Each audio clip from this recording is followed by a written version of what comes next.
Hey everybody, Sarah here. Thank you so much for listening to Real Estate and Murder. We had an incredible show of support and download rate for our first episode, which was part 1 and part 2 of the Lindsay Buziak case. And we're just thrilled to present our second case. We just want to inform our listeners that we will be dropping episodes every Friday. But when the case has more than one part, we will be breaking it up into one part per day to fill your weekend with listening pleasure. So you can expect this next case to come to you each day this weekend, starting right now. Enjoy!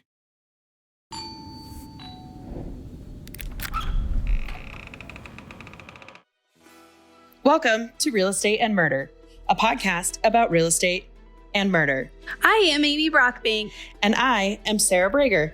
We are both licensed real estate agents in the state of Utah who have a common fascination with true crime. We are here to tell you stories of murder amongst the real estate community. It might be an agent, it might be a client, it might be an undetected serial killer. When it comes to real estate crimes, some are predators and some are prey. We just want to issue a trigger warning. The content of these cases can be difficult to hear from time to time, and please listen with care. Hello, everybody, and welcome to Real Estate and Murder. This is a podcast about real estate and murder. My name is Sarah, and this is one of my best friends, Amy Beth, and we are both licensed realtors who are fascinated with true crime. It's true. So this is kind of our crossover project, right? Yes. This is case number 2, Amy. I know. Case number 2. We're professionals now. It's so exciting. It is really exciting. So, Amy, before we get started, I just kind of want to hear a little bit about what you did today in real estate. What did you do today? I actually had a closing with a client. All right. Yes, she got into a house that she's going to remodel, and it's super exciting. That is really exciting. Finished the transaction and it's all done now? Yeah. All right. Awesome. How about you? Well, today in real estate, I researched this podcast for quite a long time. Enjoyed my morning. And, I arranged a bunch of showings for clients for this weekend. So Saturday is a really popular day to go out and see homes. Yeah. So we've got a few clients to spend some time with tomorrow. That's awesome. Yeah, that's what I did. So we tell these stories based on the research that we're doing, based on the stories that we're being told, that we're listening, that we're watching, whether it's podcasts, documentaries, court documents has become one of our favorite sources to read. Oh, 100%. We're not boots on the ground either. Can you imagine? For the detectives and the prosecutors and victims' families that have lived through this, we're retelling their story, but we're not the ones that are doing that. Right. And so as a part of that, we absolutely try to get all of our facts straight and we check multiple sources. But we do want to just note that we're very appreciative to all of the people who've done the hard work to put these types of resources out, like the journalists and the documentarians, everyone who works on it. So we will, as always, make sure that we include our sources and include them, of course, in the show notes as well. Amy, why don't you tell us what we're talking about today? Oh my goodness, you guys are going to love this episode. We are talking about Todd Kohlhepp, who is a real estate broker from South Carolina, who actually is a mass murderer, serial killer, and a rapist. Oh my gosh, this guy. He decided to go big. He went really hard. If you're going to know me, you're going to know me. Who does that? I guess Todd Kohlhepp does. Yeah. He is a fascinating human being, not in a complimentary way, of course. He's very fascinating. And we were particularly interested in this subject because it's such a juxtaposition from our first series that we did, right? Or our first case, I should say, I'm sorry, which was Lindsay Buziak, the real estate agent in Canada who was murdered. She was the victim. Right. And he was the victimizer. Yeah. Is that a word? Sure it is. Of course it is. Sure. Well, anything you want. We are taking the flip side of it this time. So we're kind of excited. So going along with, recommending that if you'd like to do some your own research or read more about this, just want to give a trigger warning about this particular case. This case is a little bit difficult to talk about at some points because Todd was a very violent, evil monster. Yeah.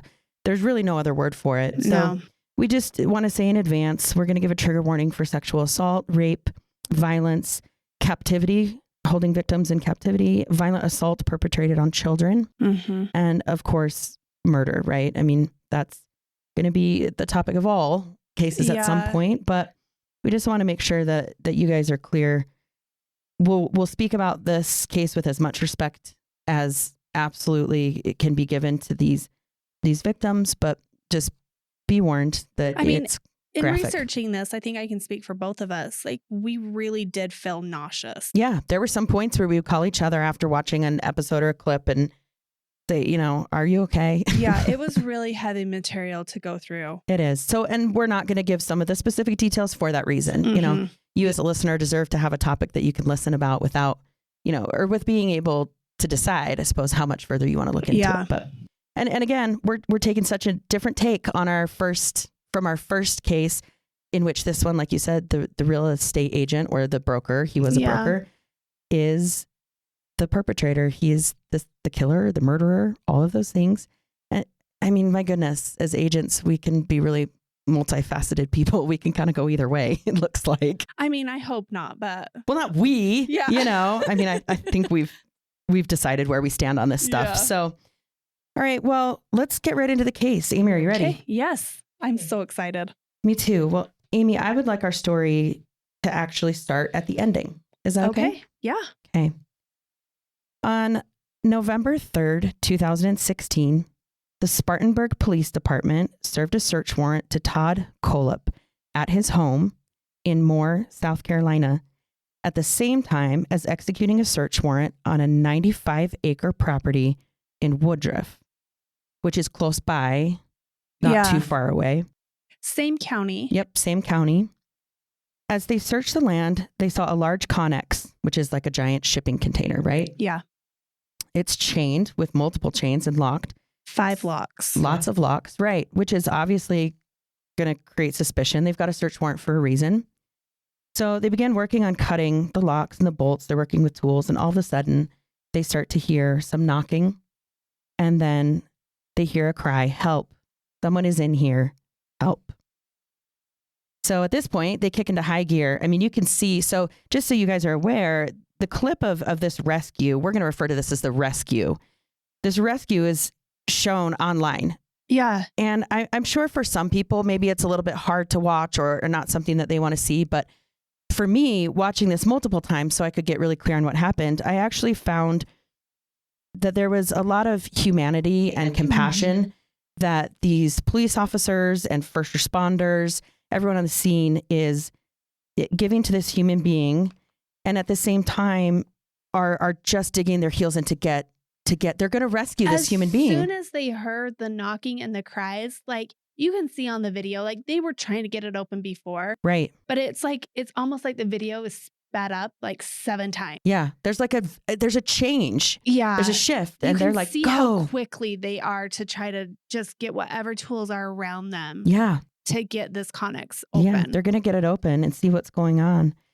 So they get all the chains cut and the locks opened, and they open the doors to reveal Kayla Brown, who is chained to the wall at the very back of the Connex and sitting on the floor. She is chained with a collar around her neck, and there are locks, like additional locks all around her. The police immediately rush to her, and as they're, again, cutting the chains or trying to free her, they ask, "Where's your buddy?" And Kayla replies, "Charlie? He is dead. Todd Kohlhepp shot and killed Charlie." And it's such a telling moment. I mean, this woman has been held in captivity, which we'll find out later. She'd been held there for 65 days. She had the wherewithal, though, to communicate, like articulate and clearly communicate with investigators. Like, she's amazing. She is amazing. She was so clear. Like, she just immediately responded, wanted to pass along this information right away. It's like maybe a part of her was just waiting to be able to tell someone what happened. Yeah. You know what I mean? And I'm sure for any victim of kidnapping, whether it's 1 day, 10 days, or 65 days, every victim has the potential to respond differently to being rescued, right? Trauma. Of course. Yeah. I mean, I think I would break down and maybe sob until I could get words out. I'm not sure. And I don't want to ever find out. But we do just want to know, like, we're so impressed and amazed by Kayla's ability to communicate, to stay calm, and to tell her story right away. Yeah. So that the police immediately have the information they need, right? There's no waiting on the story. They know right away. So Kayla is then taken away to the hospital. She has continued to be interviewed and does say some very telling things in her ambulance ride. And we'll tell you a little bit more about those later. But she does note she was held in captivity for 65 days. And she also reveals a secret that Todd Kohlhepp has been keeping for more than a decade. Yes. So Amy. Yes. Now let's go back to the beginning. Why don't you tell us a little bit about Todd Kohlhepp and his childhood? All right. On March 7th, 1971, Todd Kohlhepp is born in Fort Lauderdale, Florida. His parents divorced when he is 2 years old. Todd lives with his mom, Regina Ann Togg, but goes by Reggie, who remarries shortly after. Todd was a withdrawn, angry child. His mother tells WSPA 7 News that he stabs a girl on the school bus when he is little with a pair of scissors. She says the scissors didn't go in deep. Don't even get me started. It's too early in this episode for me to talk about Reggie. Reggie feels like the first time Todd felt hurt, his step siblings were picked up from school and he wasn't. Reggie says Todd did receive counseling as a child. When Todd was 10, he was committed to a mental hospital in Georgia for a few months. And we don't, like, what does that even mean? That's all the information we get about it, right? Yeah, I mean, it's kind of vague. I mean, obviously, like, there's privacy laws, right? Sure. That kind of protects, you know, even decades later, you can, you know. True. That I hadn't even thought of that. Yeah. I mean, I want to know at 10 years old, what happened where an adult made the decision that you need to go into psychiatric care? Yeah. And we're told a few months. There's differing information online. We don't know if a few months is like just like 3 months or if it's less than a year. But regardless, like he's in there. Todd has been accused of animal cruelty. It is alleged he shot a dog with a BB gun and covered his goldfish with bleach. He denies the shooting of the dog and says the bleaching and ultimate killing of his goldfish was an accident. His story is he was told to clean the fish tank and he wanted to go outside and play, so he poured bleach into the fish tank thinking that would be a faster way to clean the tank. His mother told police on November 4th, 2016, that Todd had injured a pet rat by throwing it against the wall. Oh, I hadn't heard that one. Yeah, I found that in one of the court documents. I mean, to be fair, though, if I ever came across a rat, I would probably also, out of instinct, well, it was a pet throw rat, it against the wall. So, I mean, either way. Whatever. I mean, either way, I guess I should say animal cruelty is not okay. No. Of course not. Do we want to talk about the animal cruelty thing right now or later? We can, sure. You and I both, like, after we had read that and researched it a little bit, it came to the conclusion. I mean, it's well known. There's sort of like a famous or belief out there, right? That there's sort of a recipe to a serial killer. Yeah. And that there's common denominators in childhood and upbringing that contribute to violent crime. Yeah. And you see animal cruelty frequently in they usually test recipe. it out on animals, right? Right. And so there's these isolated incidences for sure. Yeah. But in like the incident with the fish, let's just talk about that really quick. Oh, for sure. Like, honestly, it seems plausible that he's telling the truth about accidentally. Yeah, it does. You've been a child, like, of course you were going to want to go outside and play, and you see mom using bleach to clean. So that's a really quick way to clean a fish tank. Yeah, he was a young kid. I mean, he was young. We didn't get an exact age, but he was young. And it's plausible, sure, like you said, that he's making an attempt to clean the tank. The only reason we're talking about this right now, and I don't want to derail it too much, but we're just bringing it up because there are many other components of Todd's life that very clearly form a path to where he gets to. However, I don't know if this is a big player in it, but it comes up in every resource that you'll read or hear about him. Well, and I think that people want to be like, why is the reason? Sure. What is happening? John Douglas uses the phrase analyst paralysis. Sure. And so I just think that's what people, oh yeah, animal cruelty. Like that's a checkbox, you know, and check the box. Whereas I mean, who knows? Who knows what really makes someone choose to end another human being's life? That's very true. And just so you guys know, as we're talking about John Douglas, he is the one and only, a famed FBI profiler who helped develop that whole process with the FBI, right? Yeah. He's the subject of the Netflix docuseries, I should say, Mindhunter, which is fascinating but dark. And so again, I didn't mean to derail that, but I did want to bring it up because it shows up in every resource and in every, bit of content that you read about his childhood, but there's so much more to it. Yeah, for sure. Okay, keep telling me more. Todd had stated he wanted to go live with his dad, William Sampsell. It was becoming a source of contention. Reggie, his mom, wasn't thrilled about letting her son move across country. When Todd was 12, she brought him some new furniture for his bedroom, hoping that would make him stay. Todd later said that his mom told him he couldn't go live with his father because he had new furniture. Either way, neither one of them disputed what happened next. Todd took a claw hammer to his new furniture and destroyed it. Todd was sent to live with his dad in Arizona shortly after. Well, and by destroyed, he says at some point in his own interviews, like, ripped it apart. Yeah, like hit it, shattered it, broke it. I mean, he destroyed this furniture. A whole bedroom set. Like dresser, night table, right, bed. Yeah, which is a pretty big reaction for a child of that age to have. Yeah, to something they're upset about. For sure. His dad, William, claims he was not told about Todd's behavior issues or about his violent outbursts towards other children. William says Todd told him he had trouble making friends, and William's advice was that if he wanted to make friends, he needed to be a good friend. And that's kind of wraps everything up until Todd is 15. And he's still living with his father in Arizona, in right? Tucson. And it's not really going well. Todd's father doesn't talk a lot about this case. He's noted in a few interviews, but he stays pretty quiet.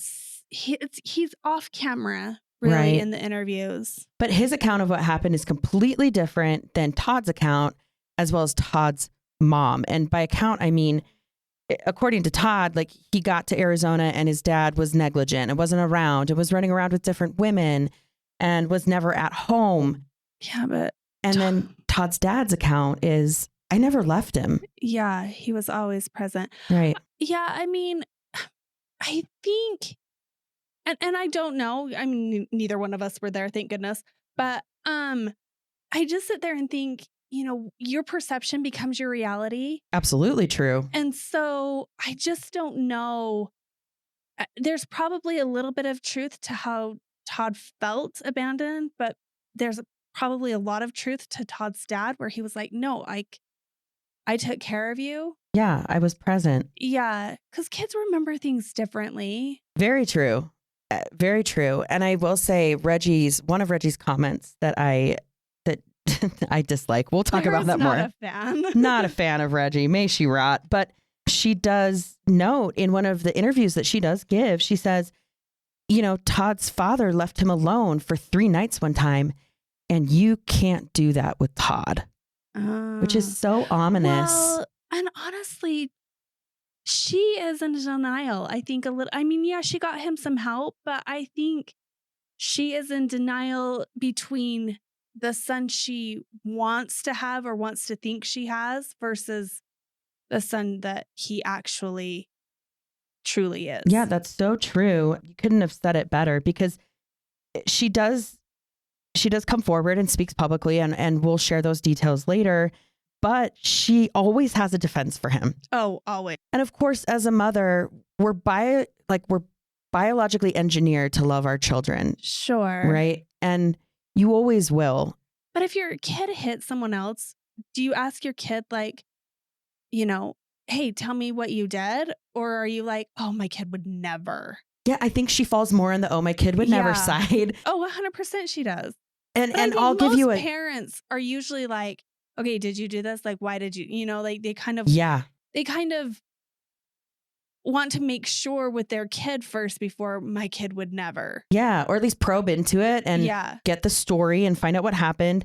But she does live in a certain state of denial. I will give you a specific example later on, but I did want to note that when she says that his father left him alone for 3 nights, and you cannot do that with Todd. She is paving the way for the next part of Todd's story, which we're going to tell right now.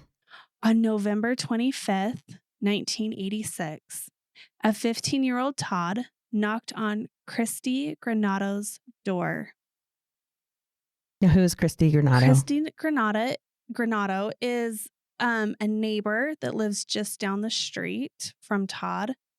And Todd's mom, in later interviews, will say Todd had a crush on Christy.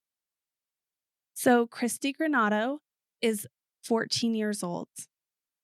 She is at home that evening babysitting her younger siblings, ages 3 and 5. She is on the couch studying, and Todd comes to the door and rings the bell. Todd tells Christy that a boy she likes is outside and wants to speak to her. Christy tells Todd that she cannot go outside because she is babysitting. She shuts the door. Todd proceeds to knock and ring the door. He goes, and she tells this story and just says he rings and knocks aggressively. And she has 2 younger siblings who are asleep. Yeah. And she's annoyed and scared. Yeah. But she's also needing him to stop because, she's babysitting. She's in charge. He goes to the back door and Chrissy opens the door to tell him to go away. He gets her to exit the home and immediately pulls out a gun and points it at her head. Todd leads a barefoot Christy through the gravel alleyway. She turns around and grabs the barrel of the gun. Todd pulls the trigger. However, the gun misfires and does not go off, which is so brave of her. She is 14. She's being led down an alleyway at gunpoint, and she has the wherewithal to be like, heck no, I'm not going to do this. To turn around and try and take it from him. Yeah, and grabs the barrel. And as she's holding onto the barrel, he shoots. Right. And if the gun had not misfired, it would have shot her in the head and she would have inevitably passed away. For sure. Todd continues to force Christy down the alleyway and into his home. He leads her to the last bedroom on the left and orders her to remove her clothes. Todd gets rope and ties her hands behind her back and duct tapes her mouth. He holds a knife to her throat that left marks. And then she is assaulted. Yeah, I just want to interrupt really quickly if it's okay. I just want to say that we have all of the details of this story that are so precise, so clear, because Christy has come forward many times and is more than willing to share her story, which is incredibly brave and bold. But as we get into more and more detail about this evening, I just want to put it out there. We know because she's willing to talk about it. And I don't feel like we need to discuss the details of the rape assault. Yeah, they're very graphic. Yeah. It was, let's just say it was violent and it lasted for a long time. Yeah. Her 5-year-old brother noticed that she was missing and called 911. And she tells that her parents had taught her siblings what to do. And so anyway, that was really great of him to realize, oh, sister's gone. Wait a minute. I know what to do. Yeah. I mean, they have sharp kids. Yeah. Christy and Todd could see the police lights out the window during the sexual assault. Todd initially wanted to kill Christy. She convinced him to let her live by telling him that she would tell police that they were out looking for a lost dog. Todd told her no, and she promised that she wouldn't tell, and he threatened to kill her whole family if she did, and that she would be the last one he would kill. He would start with her siblings, kill her parents, and then her. So awful. And at 15, I don't know what 15-year-old's going to use. A gun, a rope, duct tape. Well, he's already used all of those. No, I know. In the same. Yeah. He's comfortable using every tool he can. Is at 15, Yeah. And also at 14, again, to give credit to Christy as an amazing human being, she proposed the idea to him. Yeah. Right? She knew enough to say, if I tell you that I'm going to protect you, then maybe I can get out of this situation, right? Which again, her and Kayla's stories are so similar because similar. they have the wherewithal. This horrible, horrible thing is happening to them. And yet they're like, hey, how do I survive? Like, how do I get out of this? How do I? Right. When she returns home, she initially told police that she was looking for the lost dog. And then the details of the attack started to spill out as her father asked her for more questions. So by the time she got home, her parents were home, the police were there. And the police officers, I mean, obviously they don't have to go far. He's just a couple doors down. Right. And when the officer showed up at Todd's house, oh my gosh, you guys, this is disgusting. He opens the door and the first thing he says is, I just need to know how much time I'm going to get for this. So self-serving. I mean, he truly only, I mean, and also that's an admission of guilt, right? Like, well, I mean, he knows they're there to get him and he only cares how it's going to affect him. Yeah. Yeah. And I will say that the officer noticed he was holding, and truthfully, a rifle, I don't know I believe. a lot about guns. Yeah. But it was like this long barrel rifle. And the officer drew her gun and said, come outside, because she didn't know if he was going to like try to get out of this situation. Right. She does also say that particular police investigator is in one of the documentaries that she watched. She's interviewed for just a brief moment, but she does say, you know, I wonder all of the time if he had chosen to do something different in that moment, meaning if he had chosen to take his life or try to shoot at them, how this would have been different. Played out. So Todd is sentenced to 15 years. 15 years in prison. Adult prison. Exactly. And he has to register. He's a convicted level 3 sex offender, which means that is the level where they're most likely to reoffend. Right. And the most violent. Yes. Right? But Sarah, tell us about how Todd's mom, Reggie, reacted to this whole situation. Yeah. This whole coming to court and pre-sentencing and. Yeah. I'll give you a couple of notes from a couple of different individuals that were involved in this part of his life. So again, Reggie, Todd's mom, I have some beef with this woman. Now, I will say she has passed away. And she's not here to defend herself. However, she shows up and is filmed in several interviews, several different times, and speaks pretty openly about her position about Todd. Yeah. And so I think the most telling thing about Reggie when she's trying to share her story is that it's very clear that their relationship as mother and son was toxic, sick from the beginning to the end, you know, continuing all the way until she passed. So Todd is being tried as an adult, and Reggie takes it upon herself to write a letter to the judge and ask for some leniency.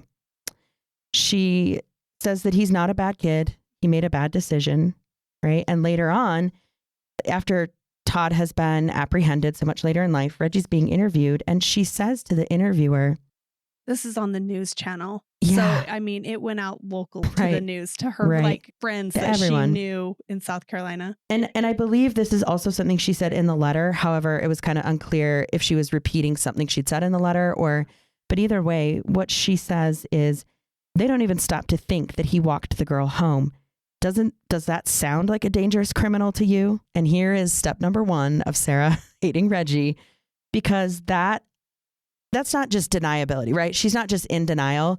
She's actually trying to convince other adult human beings that he was actually doing something honorable.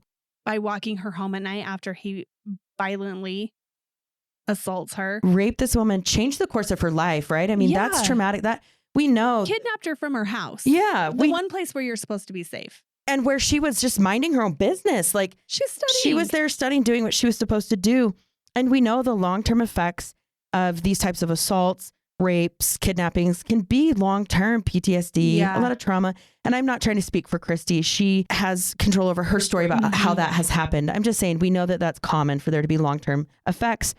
And so for Reggie to sit there to camera or to anyone and have the audacity to say, doesn't anyone care that he walked her home? No, Reggie, we don't. It makes me want to climb through the TV screen and just take this woman out. So I do want to note also that as a part of the sentencing, the judge orders a court-ordered psychological evaluation. And in this evaluation, Todd is diagnosed with borderline personality disorder. Yeah.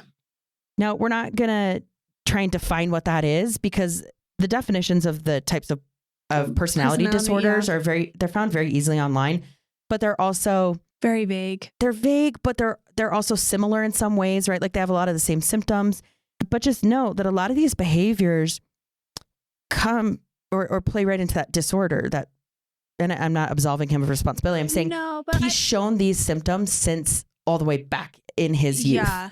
Well, and I think as society, we try to figure out the why behind that. Like, why would a 15-year-old kid do this? Or how could a 15-year-old kid do this? Like, what happened? And I mean, I'm not speaking for Todd's mental health at this point or, in his childhood, but I do think that it makes sense for other people to try to figure out the why behind it instead of just chalking it up to this kid's a monster. Yeah, that's very true. Like we want to understand as humans how someone can do something so evil when us ourselves can't comprehend doing that, right? Well, because you are of sound mind, you would never, and even the trauma that,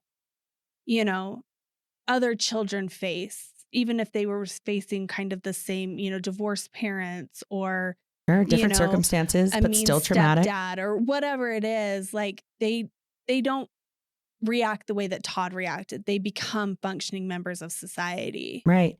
Which is definitely a reason, I think, why the true crime genre is so fascinating in our day and age. Yeah. Right. Because we want so much, like you said, to understand how this happens. How do you look out for it? Can you look out for it? And ultimately, like what drives someone to do something like this? Yeah. Right. Because, and let's go back to the rape for just a minute. When he shows up at her front door and she answers, the first thing he says is, hey, there's the boy out here that you like. So he's immediately luring her. So manipulating. As of 15, like he's using all of the toolkits. We'll say a toolkit, right? Yeah. Like Ted Bundy, like older, mature criminals men had used to prey on women. Yeah, that's a great point. Yeah. And he's 15. Right. I mean, he didn't even go over there and ask, hey, would you like to hang out or spend some time? Like Reggie says, like something. Yeah. Reggie says, well, he had a crush on her. Well, yeah, no, this isn't an appropriate This isn't a crush. Yeah. And he showed up immediately with a story. Yeah. And of course, we know that he already had the gun. Mm-hmm. And we know. And the rope and the duct tape. All of that was ready. He was totally prepared for this. He was. And he was okay with, at the end of the rape, taking her life. 15 years old. Think about a 15-year-old child. They're in middle school. I'm talking in our present day and age, right? Junior high. They love their phones. High school. They like hanging out with their friends. Maybe they want to go to the mall, go skating, whatever kids do nowadays, play Nintendo. This kid was spending his time plotting rape and or murder.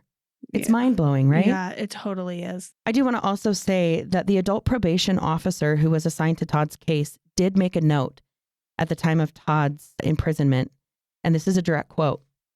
Todd is the type of individual with little or no conscience who presents the greatest risk to our community.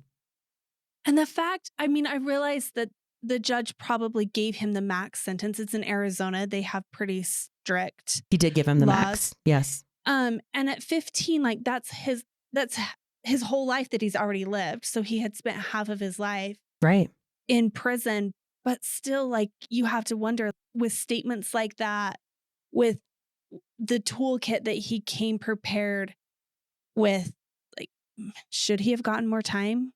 Could he should have been a And can offenders of this category truly be rehabilitated? Yeah. Right? Because he's released from prison, and we know, because this is part 1 of part 3, we know that there's more crime to come.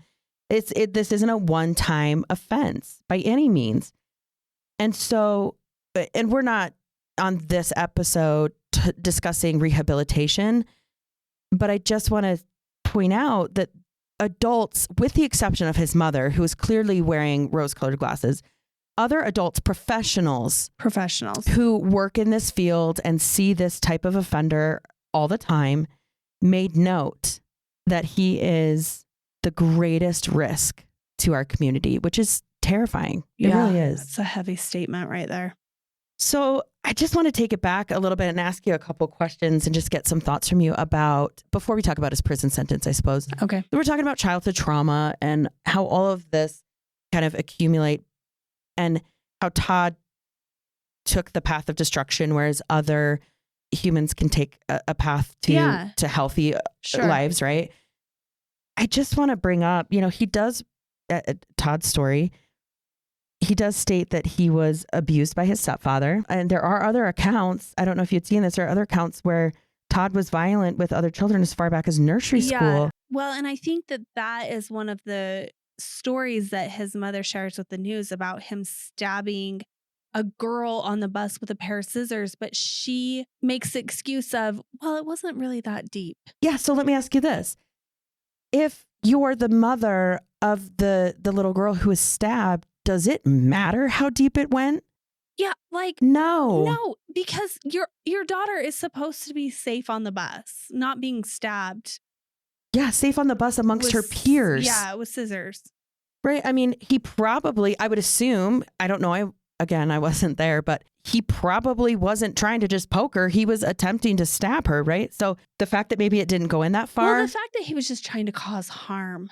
Exactly. Any harm. And maybe what she was wearing prevented it from getting in further. My whole point is, it doesn't matter that it didn't go in deep, right? So Reggie, sit down. Like, I don't need to hear from you anymore, because she's excusing his behavior every step of the way. It's mind-blowing. So that, plus an account of childhood abuse and, accounts as far back as being school age and younger, all of this to me paints a very clear picture of who he's going to become. Of this creation. Yeah. This recipe of Todd Kohlhepp's eventual persona, I guess we'll say. I will say, though, before we end, that at any given time, Todd could have chosen a different path.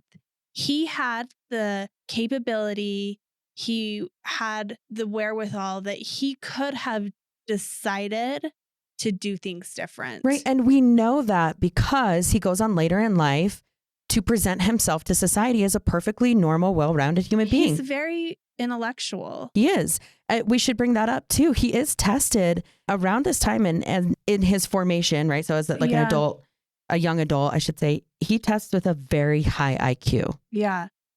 So, I mean, I feel like as much as society and we want to, analyze this or whatever, I mean, Todd made his own choices. Todd could have chosen differently. Like, I don't feel like it matters what happened to Todd in his childhood. I truly believe that he could have decided to come out of prison and done something different. Yeah, been productive. Sure. In a positive way to give back to the community instead of take from the community. Yeah, absolutely. To start over and try and make something new after all the damage he had already done, right? We don't know a lot about his time in prison. We know a little bit, but, he did have a very long sentence. 15 years is a very long time. And he, did a couple things here and there, which we'll talk about, but ultimately came out almost as though he never went in. And what I mean by that is he just reverts right back almost immediately to violent, vicious crimes and behavior, right? So within those 15 years, was there really any progress or opportunity within his own mind? Sure. Right? Because he is making choices of his own free will. Was there really any other path? Yeah. All right. Well, we're gonna take a little break here, I think, because we want to break this up into digestible sections and bites. And, starting off in part 2, we're going to answer the burning question that everyone keeps asking, that we keep seeing on all these forums, platforms, comments on YouTube and podcasts. The burning question of how did a convicted felon and a registered sex offender get a real estate license? We have the answer, people. We have the answer. We do. Stick with us.